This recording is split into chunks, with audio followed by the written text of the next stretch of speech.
எப்பொழுதும் நான் பக்கபலமாக இருப்பேன் அப்படின்னு சொல்லக்கூடிய என்னுடைய மானசீக குருநாதர் மீனாட்சி அண்ணன் தன்னுடைய சிறப்புரை ஆற்றும்படி கேட்டுக்கொள்கிறேன். அனைவருக்கும் இந்த இனிய காலை வணக்கங்கள்.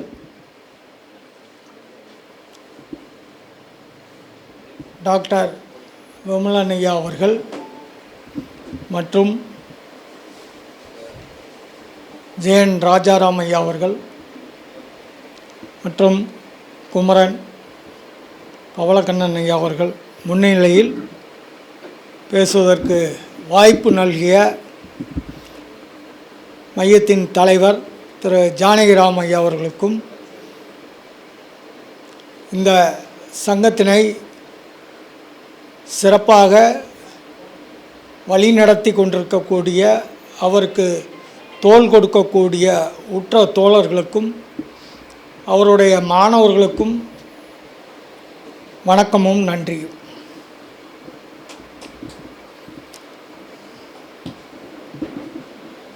மதுரையிலலாம் நாங்கள் வருஷத்துக்கு ஒரு மாநாடு நடத்துவோம். 6 மாதத்துக்கு ஒரு கருத்தரங்கமும் நடத்தியிருக்கோம். வாரம் இலவச ஜோட வகுப்புகளும் நடத்திக்கிட்டு இருக்கோம். இது பூரா நாங்கள் வாடகைக்கு இருந்த இடத்துல வச்சு நடத்தினோம்.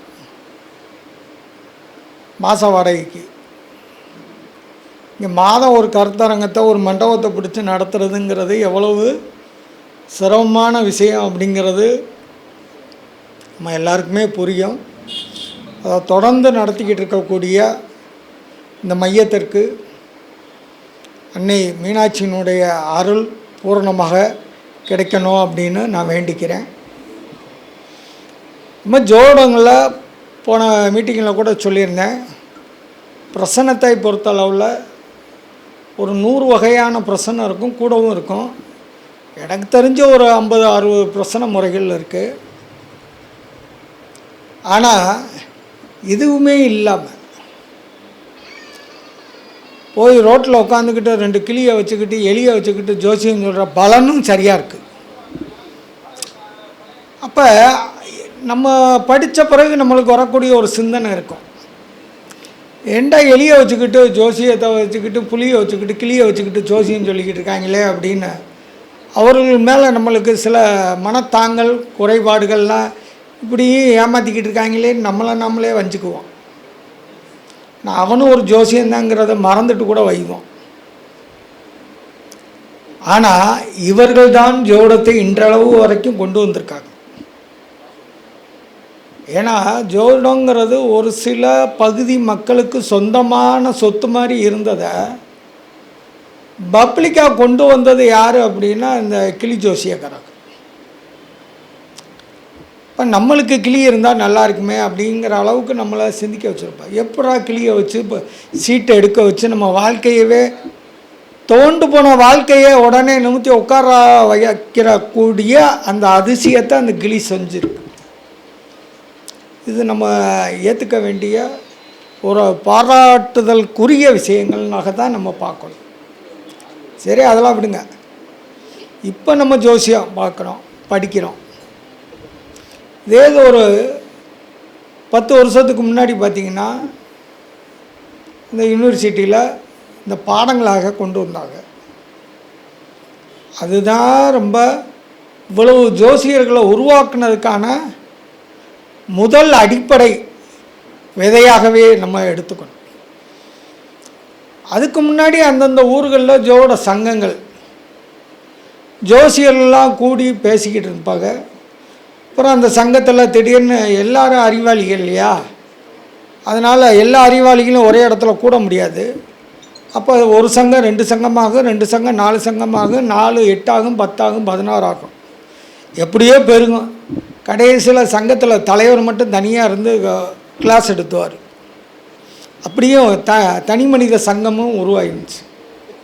இதெல்லாம் தாண்டி இன்றைக்கி பார்த்திங்கன்னா யூடியூப்பில் ஜோடம் எந்த அளவுக்கு ஆக்கிரமிப்பு பண்ணியிருக்கு அப்படின்னு பார்த்தீங்கன்னா ஒரு அபூர்வமான விஷயம். ஜோசியம்னா என்னன்னு தெரியாத ஆள் ஜாதகம் பார்க்க வரக்கூடிய நபர், பொது ஜனம், இன்றைக்கி அந்த கிரகத்தை பற்றி அவர் ஒரு விளக்கம் சொல்கிறார். சார் உங்களுக்கு இந்த தசை இந்த புத்தி, சார் அந்தரம் என்ன சார் செய்யுங்கிறார். எனக்கு அந்தரம் நாளைக்கு வரைக்கும் ஒரு அந்தரம் இருக்குங்கிற அளவுக்கு இந்த ஜோதிடம் பொதுமக்களை நோக்கி போயிடுச்சு. இப்போ ஜோடர்கள் அதை தாண்டி நிறையா உள்வாங்கணும் அப்படிங்கிற ஒரு விஷயத்தை நாம் கவனிக்கணும். இப்போ திருமணம் அப்படின்னு எடுத்துக்கிட்டா, வரும்போது கூட காரில் வரும்போது பேசிக்கிட்டு இருந்தோம், திருமணம் எப்போ நடக்கும்? சரி, இதை திருமணம் எப்போ நடக்கும்னு கண்டுபிடிக்கிறது ஒரு ரூட் இருக்கு. இப்போ இந்த ரூட்டுக்கு மூலம் என்ன வேணும்? நம்ம ஜாதகத்தில் நம்மளுக்கு எப்போ திருமணம் நடந்துச்சு அப்படின்னு இது வரைக்கும் யாராவது இந்த டேட் வாரியாக கணக்கெடுத்து வச்சுருக்கீங்களா? Very good sir. உங்கள் பேர்? அவருக்கு ஒரு கைத்தட்டலை போடுங்க. அவருக்கும் சேர்த்தே கைத்தட்டல் இன்னொருக்கா போட்டுக்கோங்க. இந்த அவர் அண்ணனுக்கும் போட்டுக்கோங்க. ஏன்னா இதுதான் ஆராய்ச்சி. எனக்கு எப்போ திருமணம் நடந்துச்சு, எந்த தசாபதியில் நடந்துச்சு, அது எந்த பாவத்தில் இருந்துச்சு, எந்த பாவத்தோட கனெக்ட் ஆகிடுச்சு அப்படின்னு கண்டுபிடிச்சிட்டாலே அடுத்து வர்ற ஆளுக்கு ஓரளவுக்கு நம்ம டேட்டு கொடுக்க வேணாம், மாதம் கூட கொடுக்க வேணாம், ஒரு வருஷத்தை கொடுத்துடலாம்ல. இதுதான் பயிற்சி, இதுதான் முயற்சி, இதுதான் ஆராய்ச்சி. அவ்வளோதான், சிம்பிளாக நம்ம கொண்டு போய்க்கலாம். உங்கள் ஜாதகத்தில் என்ன தசா புத்தி எந்த இடத்துல இருக்கும்போது கோச்சாரத்தையும் நம்ம இங்கே உள்ள திணிக்கணும். இப்போ கோச்சாரத்தையும் திணிச்சு உங்களுடைய ஜாதகத்தில் இருக்கக்கூடிய கிரக நிலைகளை வச்சு உங்களுடைய தசாபுத்தி அந்தர வரைக்கும் எடுத்துக்கோங்க. இந்த காலகட்டத்தில் உங்களுக்கு என்ன குழந்தை பிறந்திருக்கு அப்படின்னு கண்டுபிடிச்சிட்டிங்கன்னா நீங்கள் அடுத்து உங்களை நோக்கி வரக்கூடிய கிளைண்ட்டுக்கு ஈஸியாக பதில் சொல்லிடலாம். அப்போ என்ன செய்யணும்? நம்ம ஜாதகத்தில் எப்போ யோகம் வரும்னே பார்த்துக்கிட்டே இருந்து காலத்தை விரயம் பண்ணிடக்கூடாது. சின்ன சின்ன விஷயங்கள், ஒரு திருமணம், ஒரு குழந்தை பிறப்பு, ஒரு வீடு வாங்குதல், ஒரு வாகனம் வாங்குதல், இது மாதிரியான சின்ன சின்ன விஷயங்களை நம்ம ஒரு ஆய்வுக்கு நம்ம ஜாதகத்தையே உட்படுத்தி எடுத்து பார்த்திங்கன்னா உங்களுக்கு ஈஸியாக வந்துடும். இன்னொரு விஷயம், திருமணம் தடையாகிறதுக்கு தாமதமாகிறதுக்கு ஏதாவது காரணம் இருக்கா அப்படின்னு பார்த்திங்கன்னா, திருமணத்தை சொல்லக்கூடிய பாவம் எது? ஒரு ஆணாக இருந்தாலும் பெண்ணாக இருந்தாலும் எந்த பாவத்தை நம்ம பார்ப்போம்? 7ஆம் பாவத்தை பார்ப்போம். இன்னொன்று 8, 7, 8, 12, 2, 7, 8, 12. ஓகே, இப்போ 12ஆம் பாவங்கிறது ஒரு புதிய கருத்து, இதையும் எடுத்துக்கங்க. 2, 7, 11 பார்க்கணும்.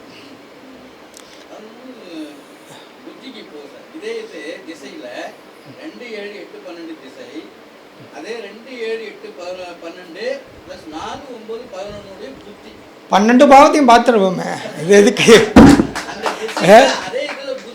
அதான் சார், இல்லை நம்ம எப்போவுமே ஒரு சார் சொல்லுவார், விதிகளை நிறையா போட்டு 20 விதிக்கு நம்ம ஜாதகத்தை ஆய்வு பண்ணோம்னு இங்கே ஒன்றும் தேராது. இதே 3 விதியை உருவாக்கி வச்சுக்கிட்டு இந்த 3 விதிக்குள்ள எத்தனை ஜாதகம் அடாப்ட் ஆகுதுன்னு பார்த்தீங்கன்னா 100 ஜாதகம் அடாப்ட் ஆகிடுச்சுன்னா நீங்கள் தான் பெரிய ஜீனியஸ். அதனால் விதிகளை அதிகமாக கொண்டு போகாதீங்க. எல்லாமே வேலை செய்யும், 12 பாவம் தான் வேலை செய்ய போகுது. ஒருத்தன் கல்யாணம் பண்ணி சந்தோஷமாக இருந்தால் 5ஆம் பாவம் வேலை செய்யும். ஒரு கல்யாணம் பண்ணி பொண்டாட்டி புருஷன்னு தனியாக பிரிஞ்சு போயிட்டாங்கன்னா 6ஆம் பாவம் வேலை செய்யும். கல்யாணத்துக்கு தான் நம்ம பாவத்தை பார்க்குறோம். அதுக்கப்புறம் வாழ்கிறாங்களா பிரிகிறாங்களா அப்படிங்கிறத அப்புறம் நம்ம யோசிப்போம். அப்போ ஒரு திருமணத்துக்கு 2, 7, 11 இந்த 3 பாவத்தை நம்ம எடுத்துக்குவோம். இந்த பாவங்கள் நல்லா கேட்டுக்கோங்க. 2ஆம் பாவம், 7ஆம் பாவம், 11ஆம் பாவம் ஆணாக இருந்தால் சுக்கிரனை சேர்த்துக்கங்க. இந்த 2, 7, 11 சுக்கிரன் வந்துட்டால் ஒன்றும் சேர்க்க வேண்டியது இல்லை. இதே இது பெண்ணாக இருந்தால் இந்த 2, 7, 11ஆம் பாவ இணைவோட செவ்வாயை சேர்த்துக்கங்க. நான் சுருக்கமான வழிமுறை நிறையா இருக்குது. இந்த சின்ன வழிமுறைகளை நான் சொல்லிக்கிறேன். இந்த 2-7-11 ப்ளஸ் சுக்கிரன், 2-7-11 ப்ளஸ் செவ்வாய், இது பெண்ணுக்கு, சுக்கிரன் ஆணுக்கு. இப்படி எடுத்துக்கிட்டிங்கன்னா இதனுடைய காம்பினேஷன் எங்கேயுமே 6-8 இல்லாமல் இருந்தால் நீங்கள் உங்கள் ஜாதகத்தை கூட செக் பண்ணிக்கோங்க. நான் வயசையும் சொல்லிடுறேன். ஒரு 24, 25, 23 இந்த வயதுக்குள்ளே திருமணம் நடந்துடும். இந்த 2-7-11 சுக்கிரன் சம்பந்தங்களில் 6-8 2-12 தொடர்பு இருந்தால் அவர்களுக்கு தாமதித்த திருமணம். நிறைய ரூல் இருக்கும், நம்ம அதெல்லாம் வச்சுக்குவோம். எளிமையான ரூல்களை பயன்படுத்தி பார்ப்போம். அதற்கு அடுத்து பார்த்திங்கன்னா இந்த 2-7 இந்த பாவ அதிபதிகள் நம்ம ஜோடத்தில் கண்டாந்த நட்சத்திரங்கள்னு சொல்லியிருப்பாங்க, கேள்விப்பட்டிருக்கீங்களா? அந்த கண்டாந்த நட்சத்திரங்கள் மொத்தம் எத்தனை இருக்குது? மொத்த நட்சத்திரங்கள் 27. இந்த கண்டாந்த நட்சத்திரங்கள்ங்கிறது எத்தனை நட்சத்திரம்? யாரோ ஒருத்தர் சொல்லுங்கள். வெரி குட், ரொம்ப சந்தோஷம். அவர் கைத்தட்டல் கொடுப்போம். ஏன்னா கருத்தரங்கத்தில் கலந்து உரையாடணும். நன்றிங்க, நான் சொல்லிடுறேன். அதாவது புதனுடைய நட்சத்திரம் 3 இருக்குது, கேதுனுடைய நட்சத்திரம் 3 இருக்குது.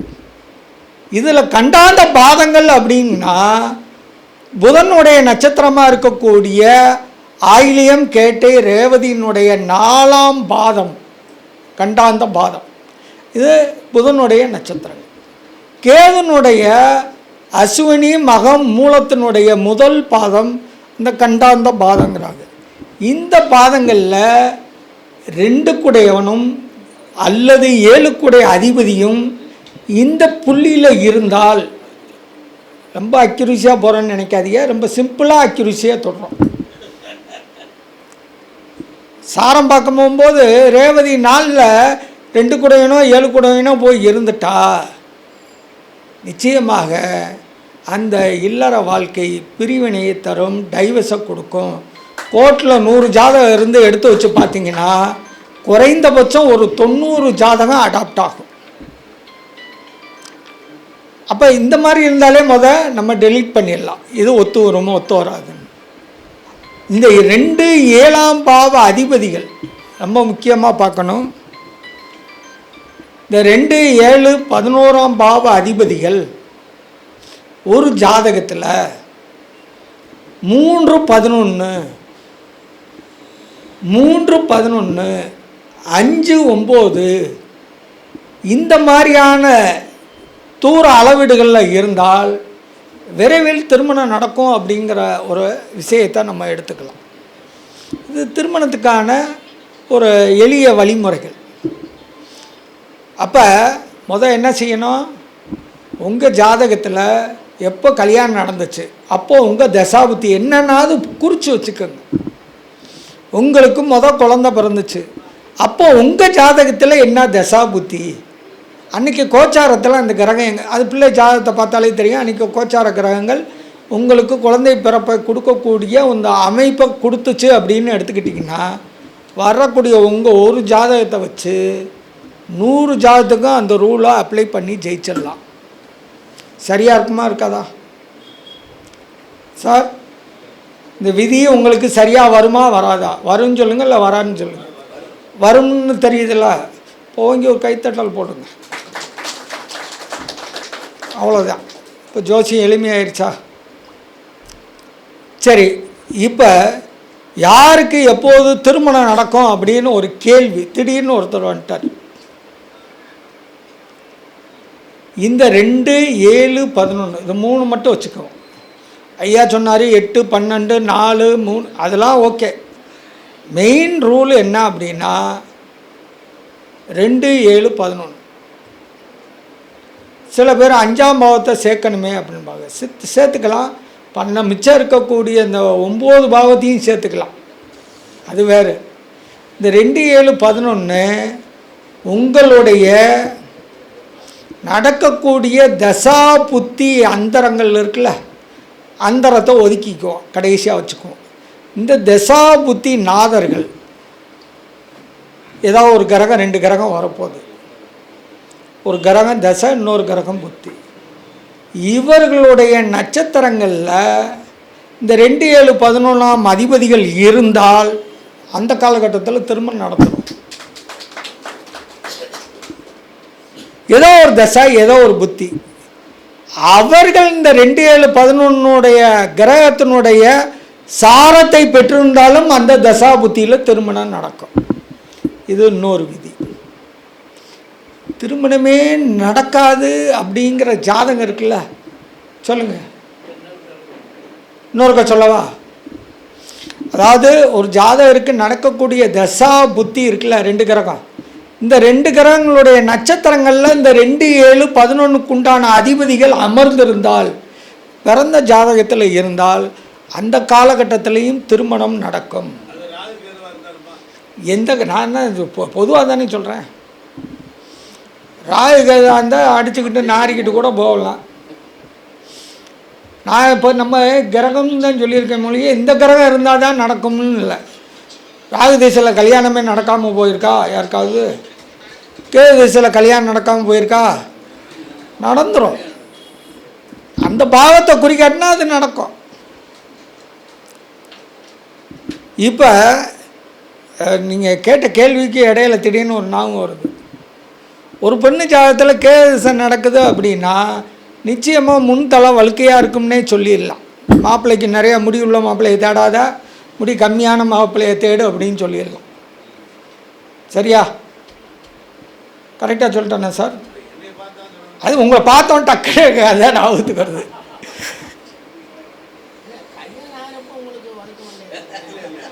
அப்போ கிரகம் இல்லை இல்லை